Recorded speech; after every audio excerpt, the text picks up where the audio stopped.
The utmost good faith shall always be observed towards the Indians. Their lands and property shall never be taken from them without their consent, and in their property, rights, and liberty, they never shall be invaded or disturbed, unless in just and lawful wars authorized by Congress. But laws founded in justice and humanity shall from time to time be made, for preventing wrongs being done to them, and for preserving peace and friendship with them. The Northwest Ordinance, 1787. Despite this promise of good faith from the government of the United States, the relations between the U.S. and the indigenous peoples of the Americas would prove to be a quite turbulent one, and the government would over time prove to be not so trustworthy of a partner, much to the detriment of the native nations, as we shall explore in more depth in this episode of The Presidencies of the United States. I'm your host, Jerry Landry. Before we dive in, a couple of announcements. First, I wanted to thank Sean Warswick of the American History Podcast for providing the intro quote for this episode. Sean is in the third season of his podcast and is currently working on a series about the Progressive Era and the Great Depression. His episodes are always chock full of information about various points of American history. So once you're done with this episode, either go to the American History Podcast, that's all one word, .com, or search for the American History Podcast anywhere fine podcasts can be found to give it a listen. Second, as I'm working on this episode, the world is currently dealing with the COVID-19 epidemic. As an epidemic that went through the Americas is discussed in this episode, I want to give everyone a heads up so that if you're not in a space where you can listen to that content, you can go ahead and turn off this episode, as I want to be mindful of your mental and emotional well-being. I want this podcast to be an informative experience in a safe environment, so I completely understand if this is a subject that you need to wait until another time to approach. That said, let's proceed forward. I will go ahead and confess that I am not as well versed on the history of the indigenous peoples of North America as I am on other subjects. This has been something that I've attempted to improve on the last few years since I started the Harrison podcast. While I believe that I have learned much since, there is still much left to learn. However, I believe it important to address the status of Native peoples up to the time of the Louisiana Purchase, as they have been for so long left out of the story or been portrayed as side characters in the narrative of the early republic. One of my major aims with this podcast is to highlight individuals and events that may not be quite as well known, but did play an important role in each presidency. And as circumstances for Native peoples in North America is changed forever in the aftermath of the Louisiana Purchase, this seemed like a good time to focus in on their history.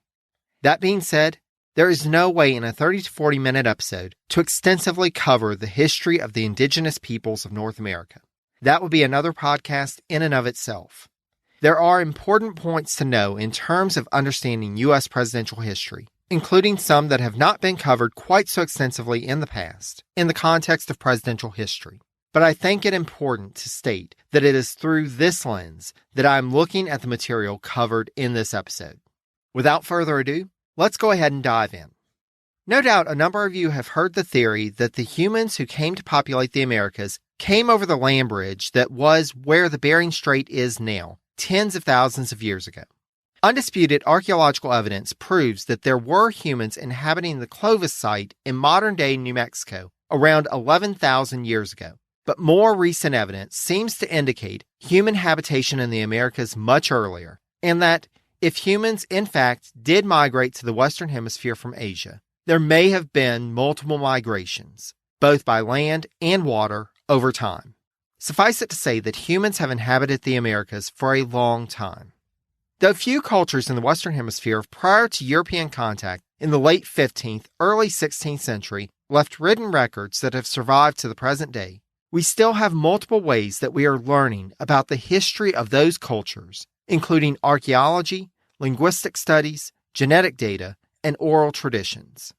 Though relegated to a limited role in the understanding and approach of Western scholars for a good while, more recent approaches to studying the culture and history of North American indigenous peoples are appreciating the respective oral traditions as being a treasure trove of knowledge about the histories and societies from which they originated, and are respecting the approach taken by the indigenous cultures themselves to understanding their respective past. As noted by James Wilson, quote, "Within most Native American cultures, there is no clear distinction between story, and history. Both are part of the oral tradition, the rich profusion of anecdotes and legends by which each tribe and nation explains the creation of the world and its own origins and experience. For our understanding of the nations and peoples of the Western Hemisphere, so too must we understand that here too, as in other parts of the globe such as Africa, Asia, and Europe, there were similar developments happening around the same time. Evidence has been found that, around 8500 BCE, humans in various parts of the earth began to cultivate plants for use as food. This quote-unquote domestication of plants is what we would refer to as agriculture, and we have evidence of it happening in 7 locations around the world at that point in history. 3 of those locations were in the Western Hemisphere, in what we now know of as the Valley of Mexico, the South Central Andes Mountains, and in eastern North America. If you're like me and were brought up in the Western tradition, then you've likely heard of the other locations: Sub-Saharan Africa, the Nile and Tigris and Euphrates river systems, the Yellow River in what is now northern China, and the Yangtze River in what is now southern China. What made the development in the Americas different, however, was that while the evolving cultures in the other locations had a simultaneous domestication of animals, in the Americas, the focus was more on what is better described as quote-unquote game management. Rather than establishing contained environments, the animals on which these societies drew from as resources were still wildlife, but there was a degree of management put into place to control the supply and access. This approach, however, meant that the Americas would see less of the concentration of peoples in urban locations than in other parts of the globe, though these too were not completely unknown in the hemisphere. The lack of domestication of animals in the Americas is also cited as a possible cause for the low immunity rates of the indigenous peoples. As described by Anton Truer, quote, "The peoples of the Middle East and Europe domesticated sheep, pigs, and chickens, and their sustained daily exposure to the animal population, along with crowded and usually unsanitary city conditions, exposed them to many diseases." We'll come back to this in a bit. Hi, I'm Sean McCabe. And I'm Carrie McCabe. We are, well, married, obviously, but we're also obsessed with the darker side of things. True crime stories, alien abductions, poltergeists. If it leaves you scratching your head and keeping those lights on at night, we want to hear about it. That's why we host the podcast, Ain't It Scary, with Sean and Carrie. Every week, we bring our listeners a true story guaranteed to send chills down your spine. From history's most brutal serial killers to the mystery of spontaneous human combustion. Yep, lots of these stories leave unanswered questions behind, and you'll get to poke through the rubble of the evidence with a hardened skeptic and someone whose mind is more open to fun. Yeah, that's what I was gonna say. You can find Ain't It Scary with Sean and Carrie wherever you get your podcasts, and on social media at Ain't It Scary. Come play with us.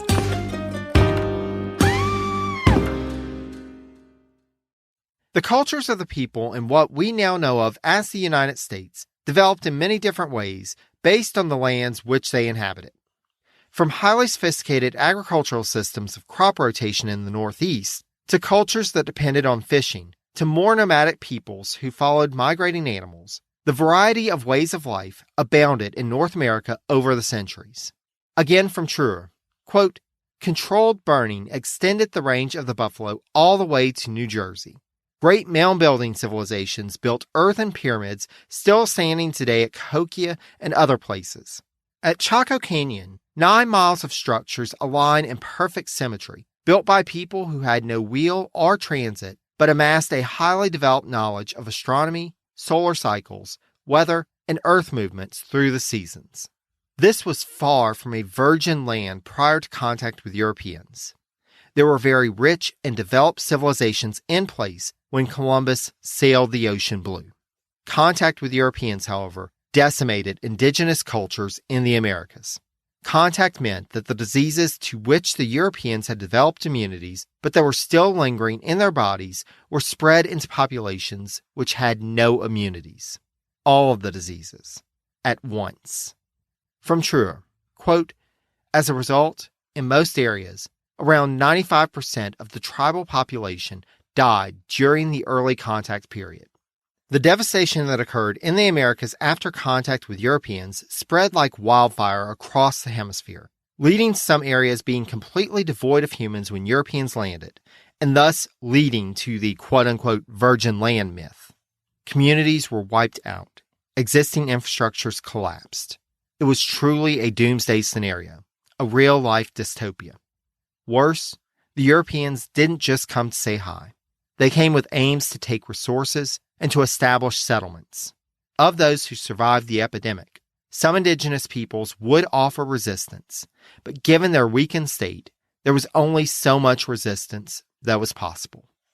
At the time European settlers began to establish themselves on the east coast of North America, what we now know of as the Northeast and the Midwest was primarily populated by individuals from two major language groups, Algic and Iroquoian, while what we now know of as the Mid-Atlantic also had speakers from the Siouan-Catawba language family in the mix. What's now known as the Southeast was a bit more diverse, with peoples of the Muskogean language family predominant in modern-day Alabama, East Mississippi, West Georgia, and East Tennessee. The Timucua spanned what is now South Georgia and Northeast Florida, while the Calusa could be found in Southwest Florida. Modern-day West Mississippi was the home of the Tunica, while peoples in the Siouan-Catawba language family lived in what's now West Tennessee, Arkansas, and along the Mississippi Gulf Coast. The Mississippi River Delta and Atchafalaya Basin provided a home for the Chitimacha.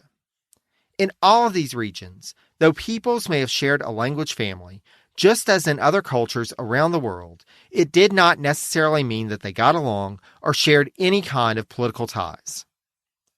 Beyond just conflicts between European settlers and indigenous peoples, native nations would find themselves at war with one another, sometimes spurred on by the Europeans, other times finding themselves at odds over resources or territory. For those who did fight the new settlers in what would become the eastern seaboard of the United States, they found that these, quote, Anglo settlers organized irregular units to brutally attack and destroy unarmed indigenous women, children, and old people during unlimited violence in unrelenting attacks. As noted by historian Roxanne Dunbar Ortiz, quote, the chief characteristic of irregular warfare is that of the extreme violence against civilians. In this case, the tendency to seek the utter annihilation of the indigenous population.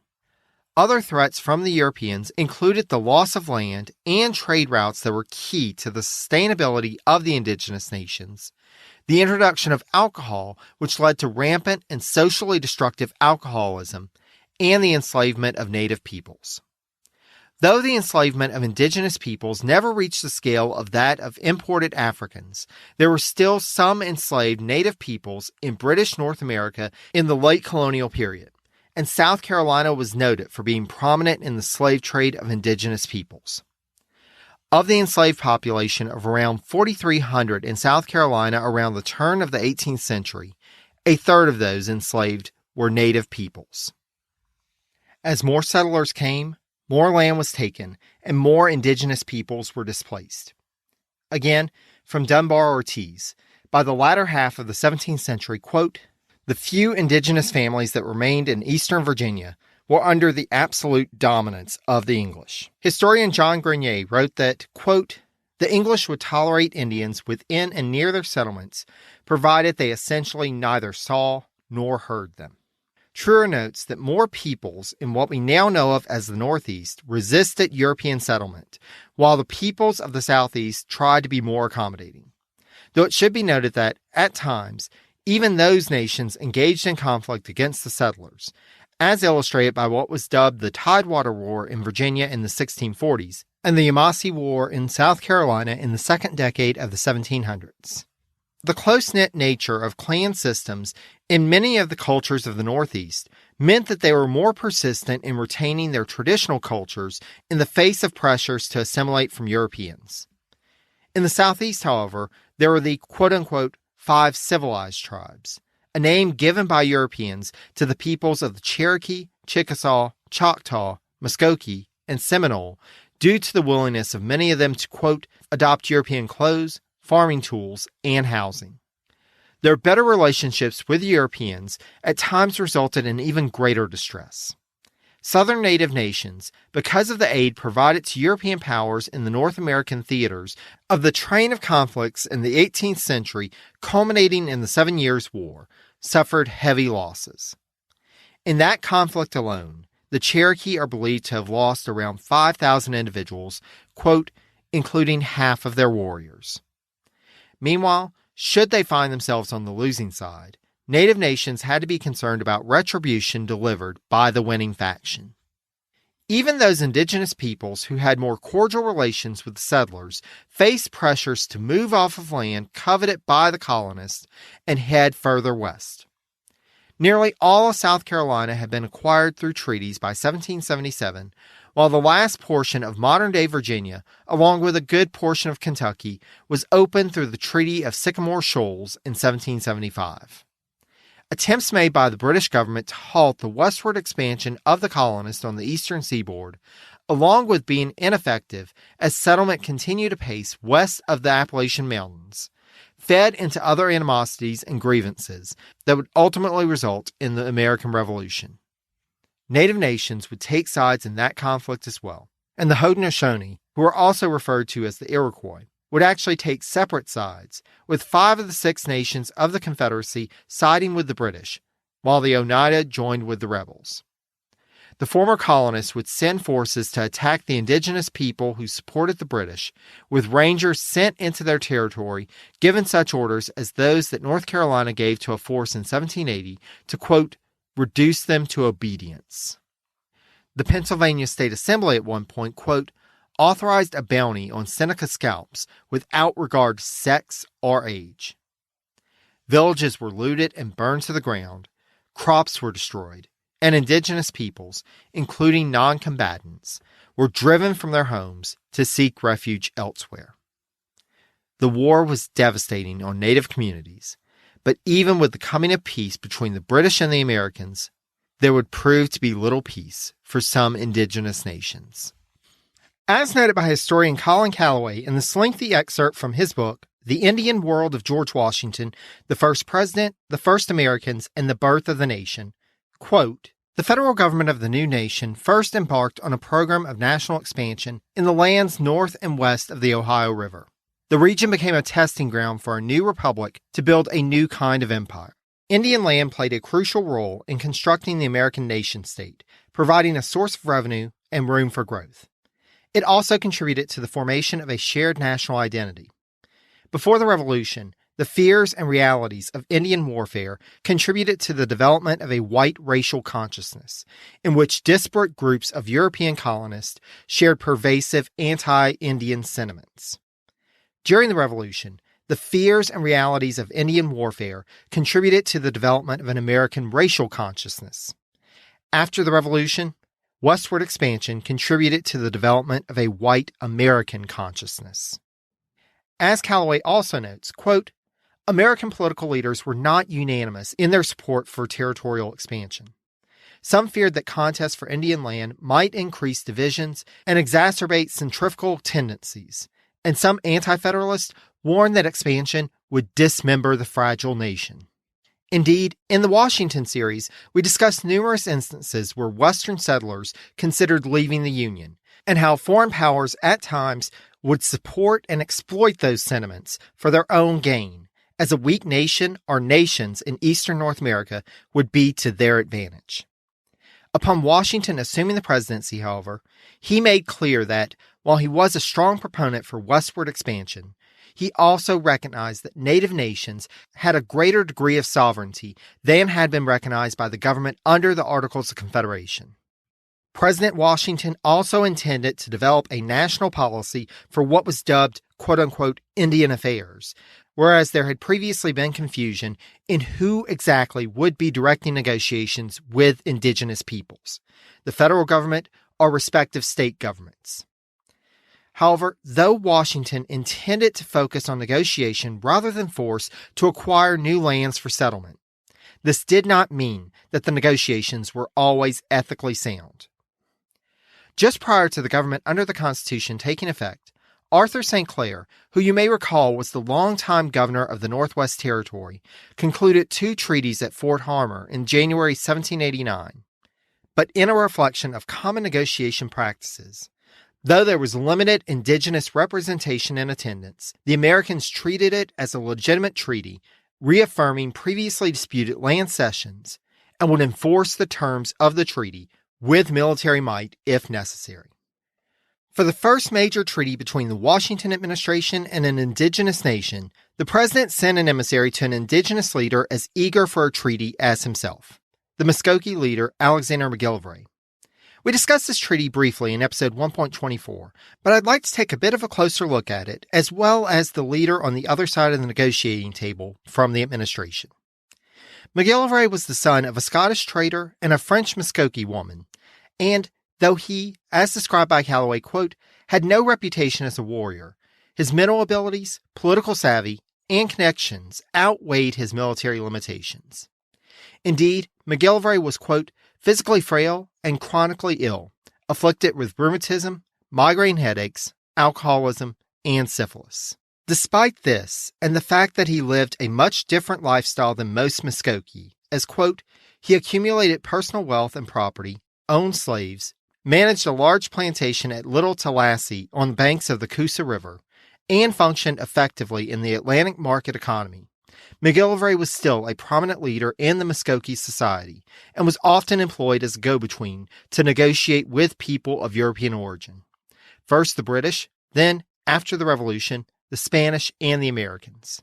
That being said, the nature of Muskogee society was that McGillivray could not speak for all Muskogee Micos, or leaders. This did not stop him when talking with the Europeans to put himself forward, quote, as a national leader. And indeed, these negotiations often personally benefited McGillivray. It did, however, take McGillivray a while to warm up to the idea of negotiating with representatives of the United States, as he felt that the efforts made by representatives of the government under the Articles of Confederation were too little, too late.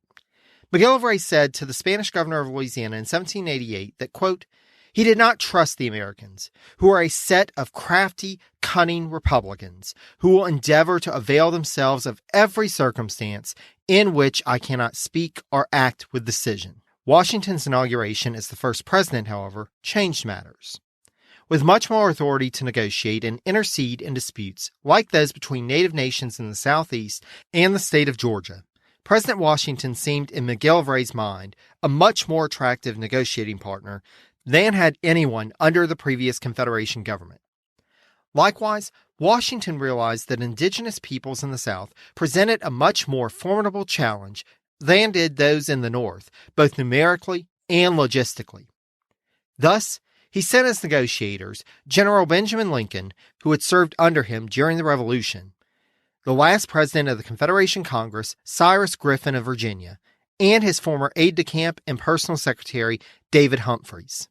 By choosing negotiators with whom he was well acquainted, it was clear that Washington saw this peace mission as being, as the president himself noted, quote, an object of high national importance. The first round of negotiations in the latter half of 1789 ended without a treaty, but the Muskogee sent a gift to Washington, quote, a white eagle tail fan as a symbol of peace. Realizing that there was still an opportunity, especially in light of the Georgia state legislature's attempt in December 1789 to authorize more land sales in the Yazoo River region, Washington sent an emissary to McGillivray to invite him and other Muskogee leaders, quote, to repair to the seat of the general government, i.e., New York City. Rather than act entirely through intermediaries, Washington had decided that the face-to-face approach may work better. McGillivray organized a delegation which traveled overland and arrived in New York City on July 21, 1790. This would end up being the first negotiations between indigenous peoples and the United States held in non-indigenous lands, and thus it attracted much attention. Even before their arrival in the capital, McGillivray and his delegation were met by crowds along their journey and were treated as honored guests by leaders along the way, with Virginia Governor Beverly Randolph even hosting a dinner in their honor. Unfortunately, the president was still recovering from a bout of pneumonia, so he left most of the official duties to Secretary of War Henry Knox, who, along with New York Governor George Clinton, hosted a dinner for the delegation at the City Tavern upon their arrival. While the negotiations were ongoing, the foreign representatives in New York City were doing all they could to monitor the progress that was being made, as closer ties between the U.S. and the indigenous peoples could potentially impact their position in North America. Over the course of 3 weeks, the indigenous delegation, quote, attended endless meetings, informal conferences, and dinners, and they saw the sights. The main burden of negotiation, either by his deliberate choice or by the nature of his familiarity with the culture and language of those on the other side of the table, was assumed by McGillivray, and he would personally benefit from the proceedings.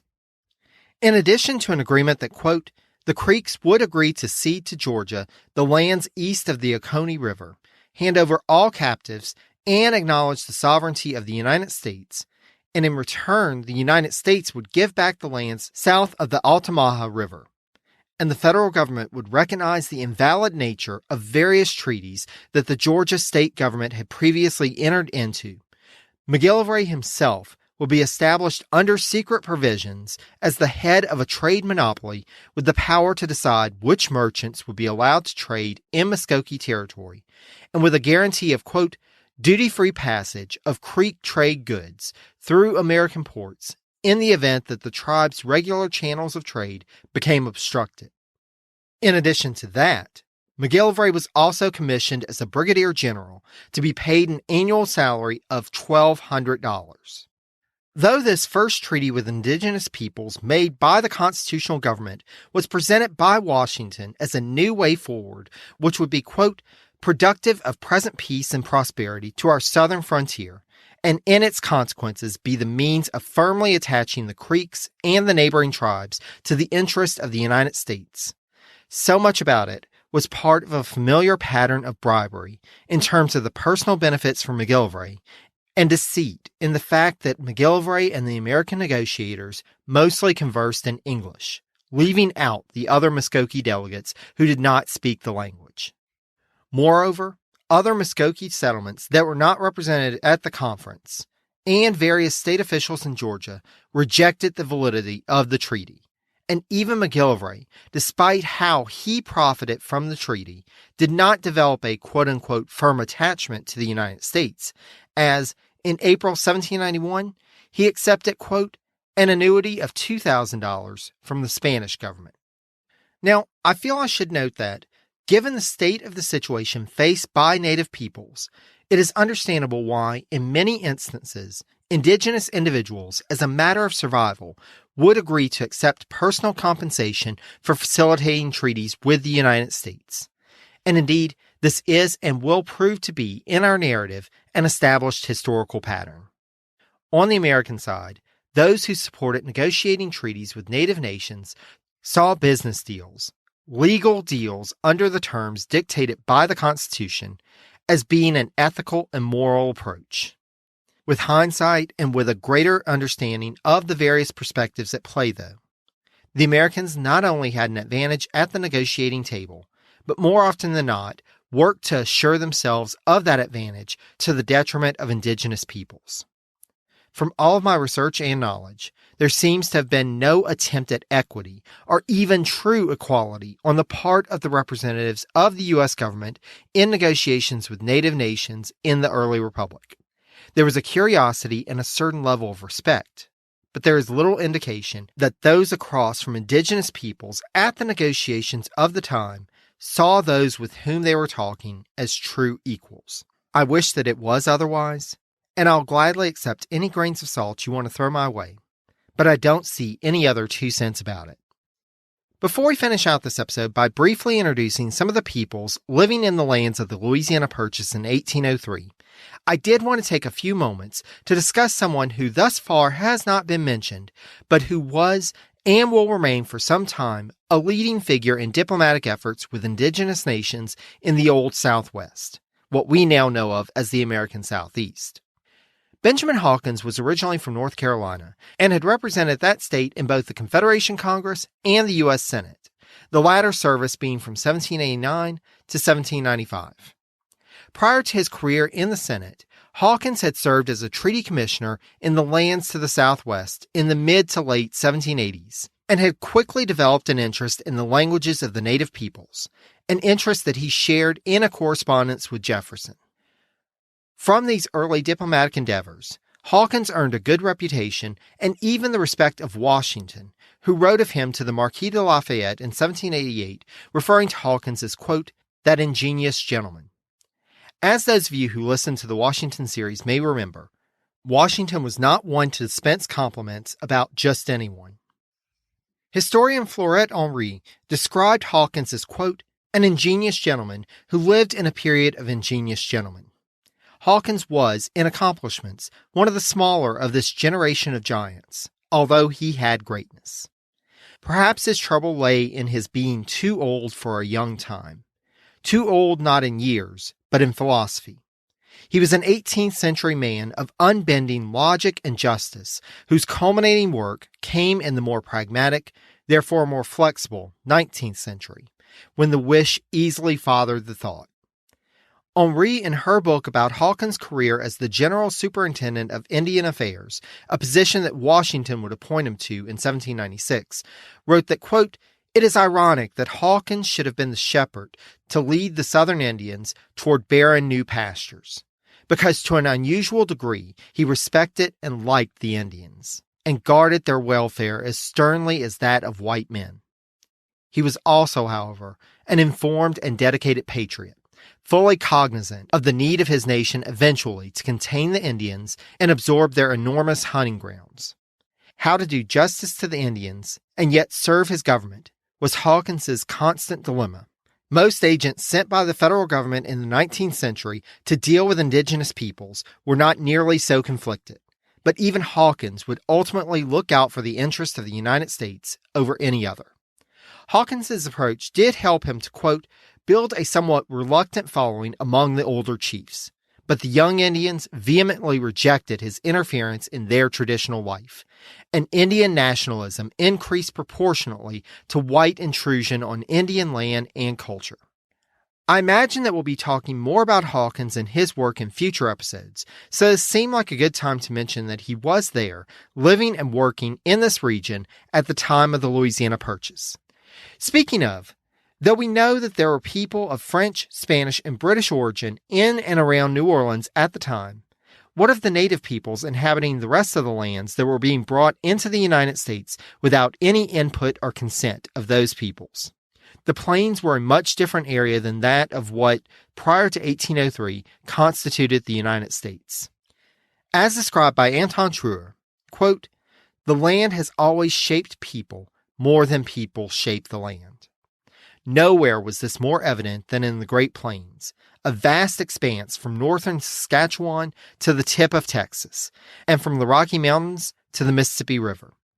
The plains became habitable after the last ice age, when a rapid explosion in animal and bird populations brought humans to the plains from all over North America. Early tribal people from the Siouan, Caddoan, Algonquian, and Uto-Aztecan language families converged on the plains, eager to reap the bounty of the land and build their families and communities.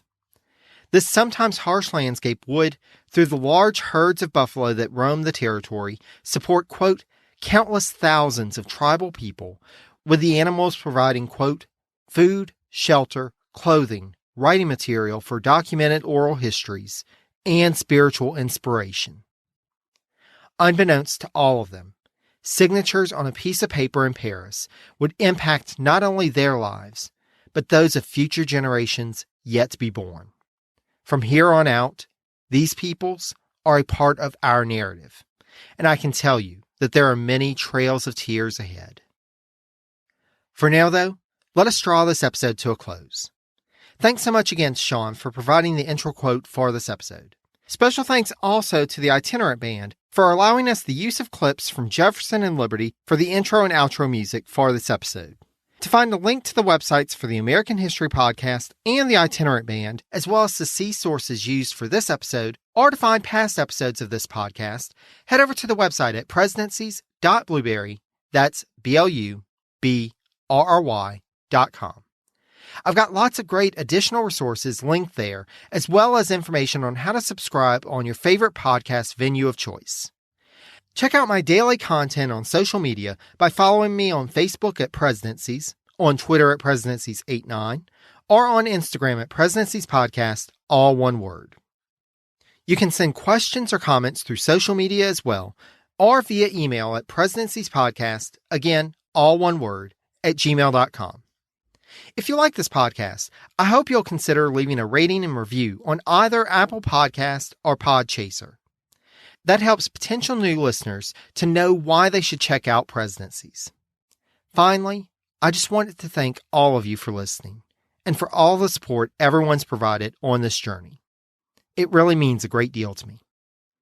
Until next time, stay safe, be kind to one another, and take care, dear friends.